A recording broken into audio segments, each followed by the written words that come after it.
Cégem értéke 900 millió forint. Egy forinttal sem kevesebb.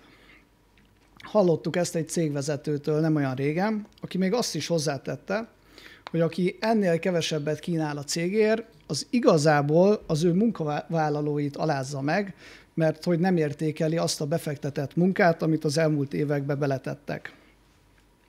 Cége éves 300 millió stabil árbevétel mellett kb. 30 millió forint profitot termelt, és amikor elkezdtünk egy cégeladásról beszélgetni, illetve vevőt keresett, akkor súlyos likviditási gondokkal küzdött. A masszív ár ellenére megalázási szándékról részünkről szó sem volt, de ezt a kőbevésett kikiáltási árat nem tudtuk mire vélni. Üdvözlöm Önöket, engem Mátyásfalvi Kristófnak hívnak, több mint 10 éve foglalkozom kis- és középvállalkozásokba történő tőkebefektetéssel, és az elmúlt években cégkivásárlásokra fókuszáltunk saját családi vagyonkezelő cégünkkel, amiben csapatom jelenleg dolgozik. Az elmúlt 1 év tapasztalataiból hoztam Önöknek 3 rövid történetet, amik azt gondoljuk, hogy nagyon jól mutatják, hogy a cégértékről azon túl, hogy milyen szorzószámot meg hogyan diszkontáljuk, hogyan érdemes még gondolkozni. Nem szeretném lelőni előre a poént, de azt hiszem, hogy számunkra az elmúlt 1 év legnagyobb tanulsága az volt, hogy attól még, hogy sikeres, nagy Isten piacvezető egy cég, nem biztos, hogy értékes is. Láttunk piacvezető céget, amit értéktelennek gondoltuk, de láttunk apró, egyszerű, de egy nagyon jó logikával, üzleti modellel és tisztasággal működő céget, amit meg kifejezetten értékesnek találtunk. Én azt vallom, hogy a cégértékelés alapvetően egy szubjektív műfaj, objektív elemekkel. Általánosságban elmondható, hogy a cégértékelést 3 dolog határozza meg. A cég profitabilitása vagy eredménytermelő képessége, az iparág, illetve a piaci környezet, amiben dolgozik, és végül a vállalkozásnak a különböző kockázati elemeit ki hogyan értékeli be. Ha még jobban általánosítani szeretnénk, azt tudjuk elmondani az elmúlt időszak tranzakcióit nézve, hogy Magyarországon egy harmadik fél, egy befektető az elmúlt 1 év eredményének körülbelül a 4-6-szorosát szokta kifizetni. Ez egy komplex, dinamikusan növekvő iparágban, lehet ennek többszöröse is. Egy egyszerűen működő cég, egy kisebb iparágban ennél lehet valamivel kevesebb. Igazából, mint említettem, szubjektív a dolog, megállapodás kérdése. A cég vagyonát, illetve a cég értékét az eszközei nem feltétlenül határozzák meg. Csak olyan értékbe érdemes őket figyelembe venni, amennyiben az eredménytermeléshez hozzájárulnak.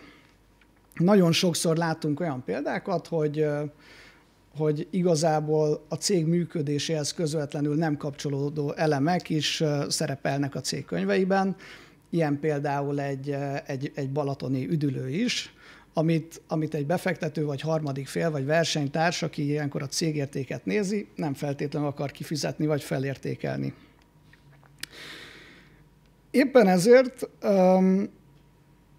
azt gondoljuk, hogy érdemes megfontolni, hogy a magánvagyont, meg a céges vagyont hogyan kezeljük, hogyan választjuk szét. Gyakran előfordul, hogy mivel a cégünk 100%-os tulajdonunkban van, ezért nem válik szét a magán és a céges vagyon. Aki már csinált saját vállalkozást, az pontosan tudja, hogy minden forint árbevétel mögött milyen erőbedobás, erőfeszítés van.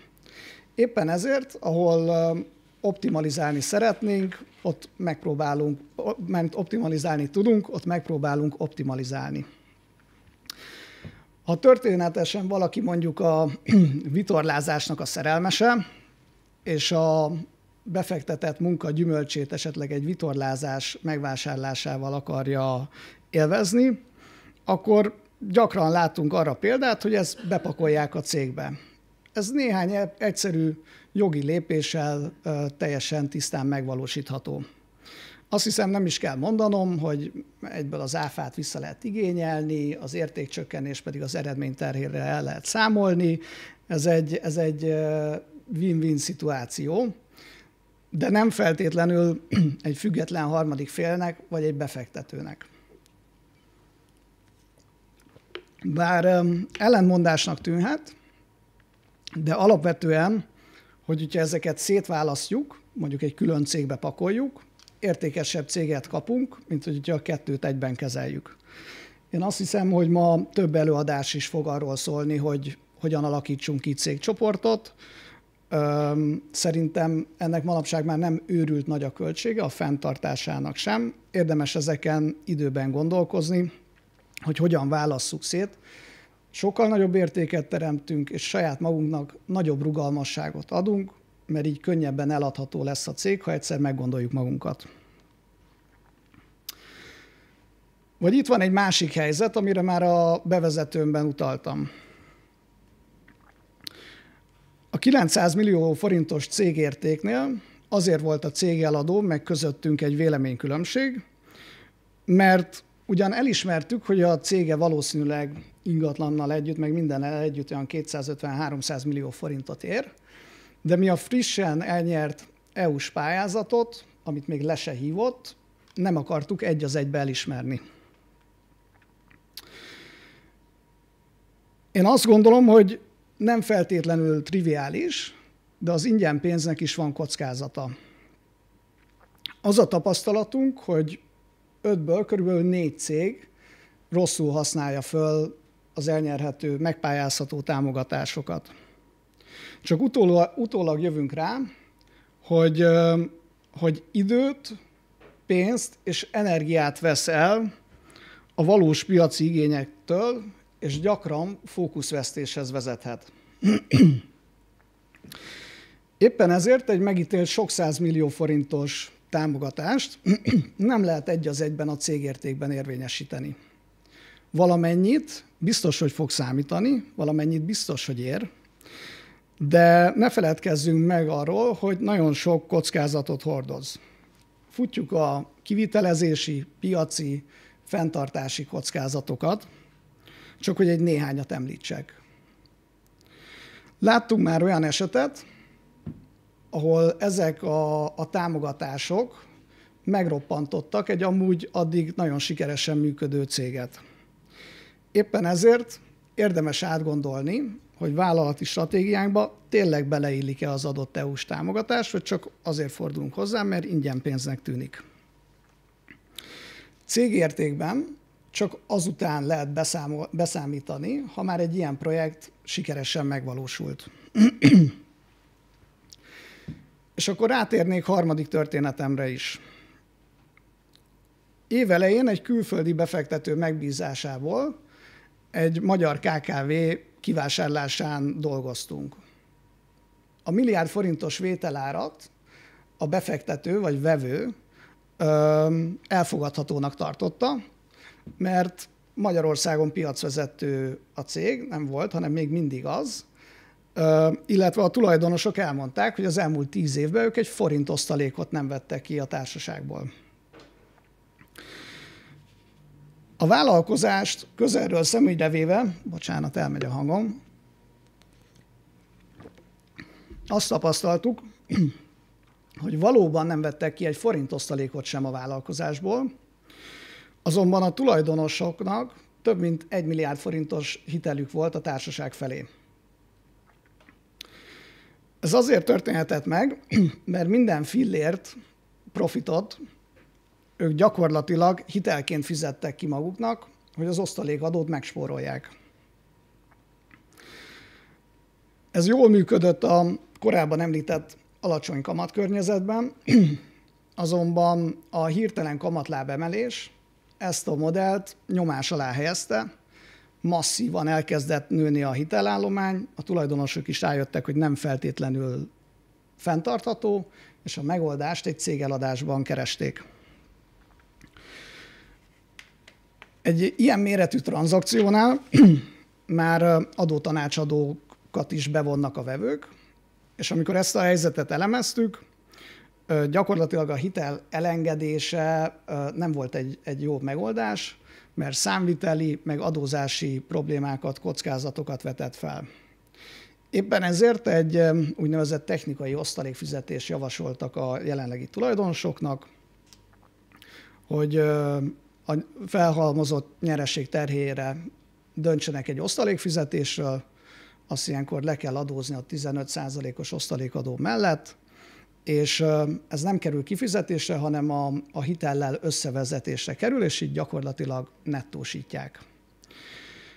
Igen ám, de sajnos egy ilyen osztalékfizetés az milliárd forintonként 150 millió forintos adózással jár, amitől az eladó tulajdonosok mereven elzárkóztak. Ezért a befektető is bizalmát vesztette, és parkolópályára tette ezt a tranzakciót. Hiába volt piacvezető Magyarországon, azt mondta, hogy neki ez a cég nem ér sokat. A beszélgetéseinkben még az is fölmerült, hogy egy 1 forintos ajánlattal visszamenjen az eladóhoz, de végül azt is elvetettük, mert rájöttünk, hogy sokkal több munka, idő, energia lenne ezt a céget kitisztítani. Én azt gondolom, hogyha vannak ilyen múltbeli dolgaink, akkor lépésről lépésre ezeket fokozatosan ki kell tisztítani.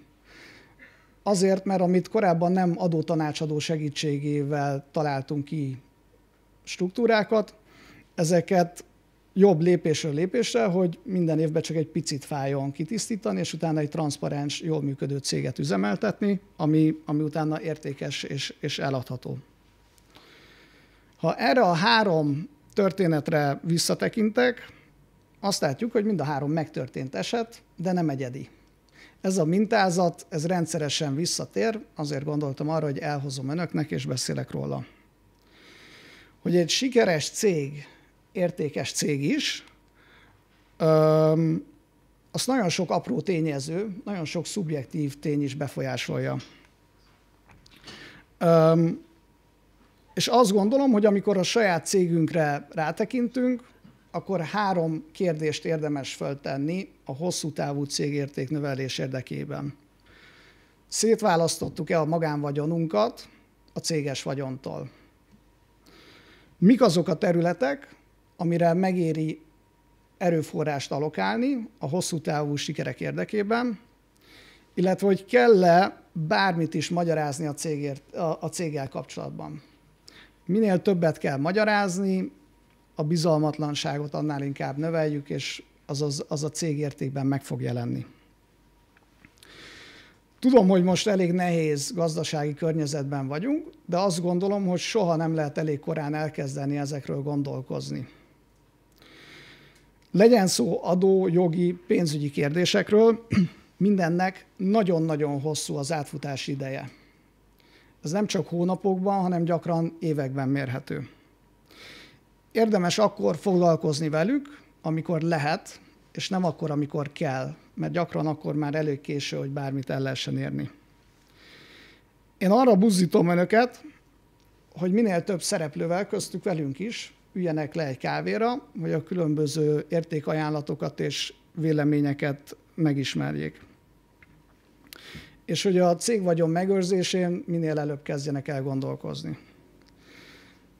Az online hallgatóságnak üzenem, hogy kollégáimmal folyamatosan járjuk az országot, tehát nyugodtan írjanak ránk egy e-mailt, hogy személyesen is találkozzunk, és a jelenlévő hallgatóságot pedig alig várom, hogy a szünetben megismerjem. Én köszönöm szépen a figyelmüket.